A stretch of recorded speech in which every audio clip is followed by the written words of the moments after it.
Anong pipiliin mo? iPhone or your girlfriend? My girlfriend, syempre.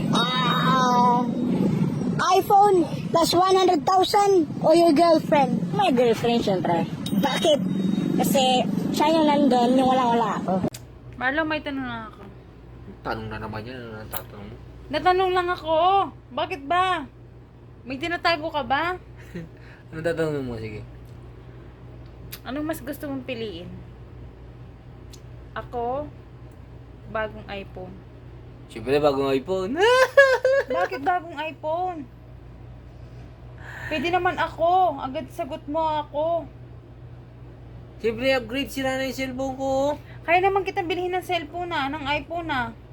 Sus, cellphone, maalis yung stress ko sa'yo, madadagdagan. Bakit gusto mo lagi? Ayaw mo akong piliin. Ba't gusto mo lagi? Kaya nga, yung cellphone, nawawala ng stress. Ikaw nadadagdagan lang yung stress ko sa'yo. Bakit naging tayo pa? Pwede na eh.